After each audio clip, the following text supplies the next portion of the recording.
Yes, Kenya. Tamu sana, tamu sana, tamu sana is.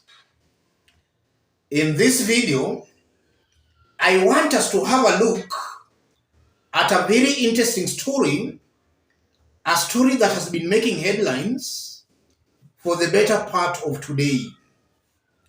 K24 TV, unknown persons are said to have been dropping the pricey doper sheep near the farm days after local elders threatened to curse a group of goons who invaded the Kenyatta family land. If you go through that story, at least 18 sheep, which was stolen when a gang raided Northlands farm in Uhuru, Kiambu County, last month have been returned. The farm security manager, Patrick Masinde, says more than 1,400 pricey doper sheep were carted away by goons who raided the farm belonging to the family of former President Uhuru Kenyatta on March 27, 2023. In the latest development, Masinde said persons believed to have benefited from the loot have been dropping some of the animals near the farm and neighboring police stations. According to the manager, 5 of the recovered sheep were found abandoned at Dandora police station, where they were identified through special marks on the animals.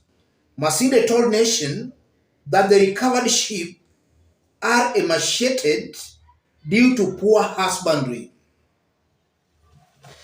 Yes. So you are seeing the goons who invaded Uhuru Kenyatta's Northlands farm and stole over 1,400 sheep. They have started returning back the sheep, and they are dropping them near the farm and near police stations.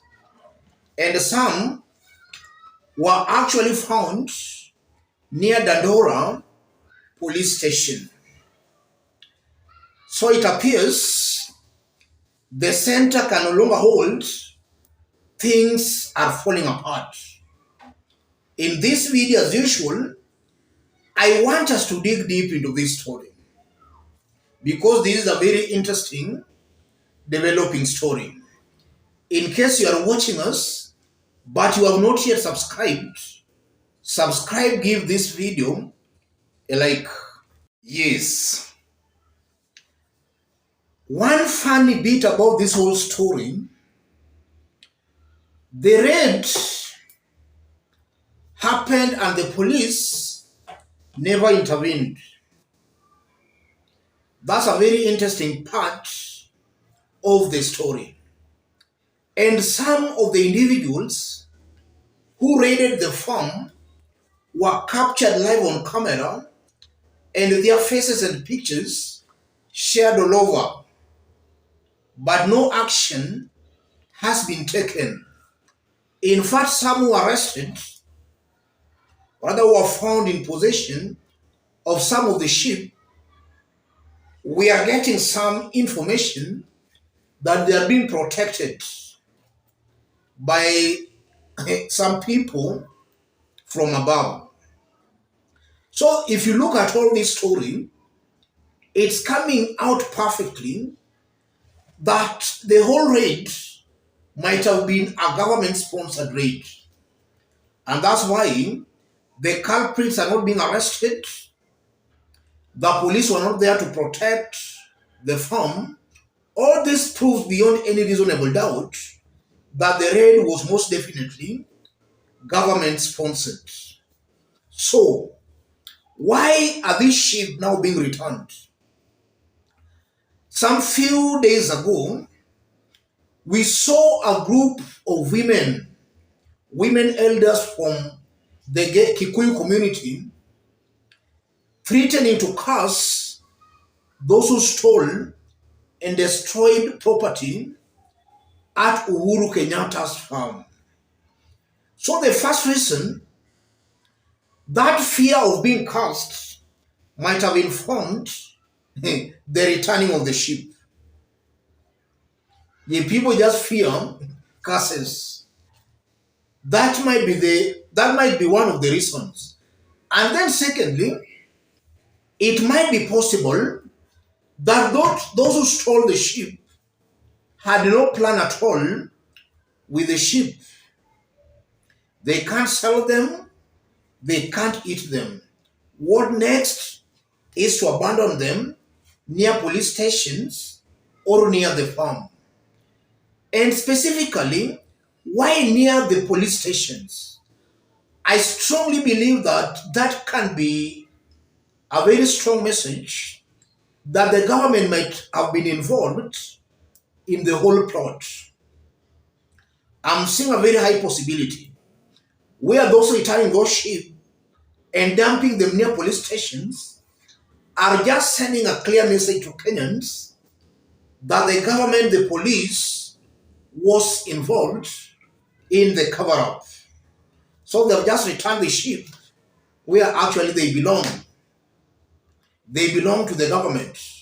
Yes, that's also something I'm seeing here. But above all, that's a trend that should not be encouraged in Kenya because that's just anarchy.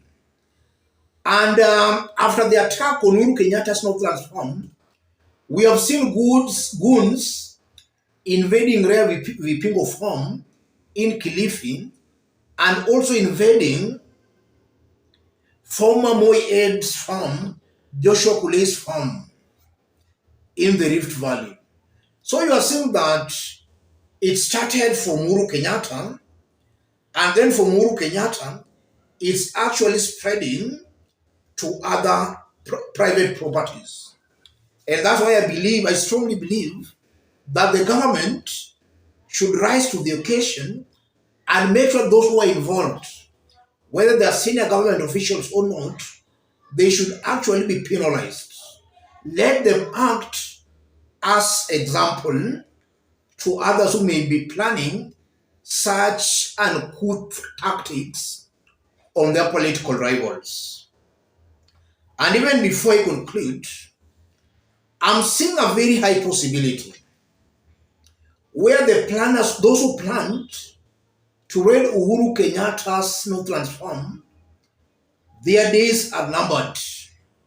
In politics, there are no permanent friends or enemies, but just permanent interests.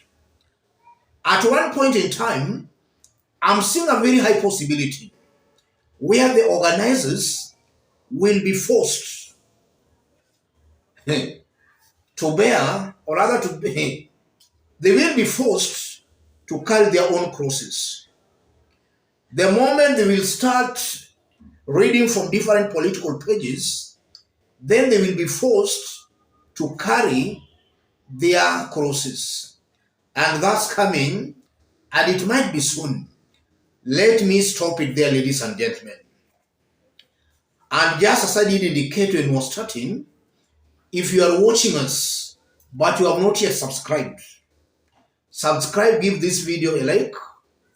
To our fans and subscribers here, I'm very much humbled, very grateful for the kind of support you are giving me here. God bless you, God bless Kenya. Any other person who wants to support our channel, I've pinned my number on the comment section.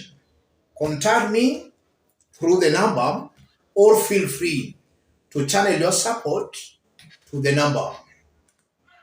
The return of the sheep confirms the center can no longer hold. Things are falling apart. There is division emerging in Ruto's government. And sooner than later, we'll start seeing individuals exposing those who participated in the raid. And already we are hearing some names being mentioned around. One such name is former Embakasi West MP, Theuri. And we all know that Theuri is actually working at Rigathi Gachagwa's office. As time goes by, more details will be revealed. Let's meet in our next analysis. Thank you.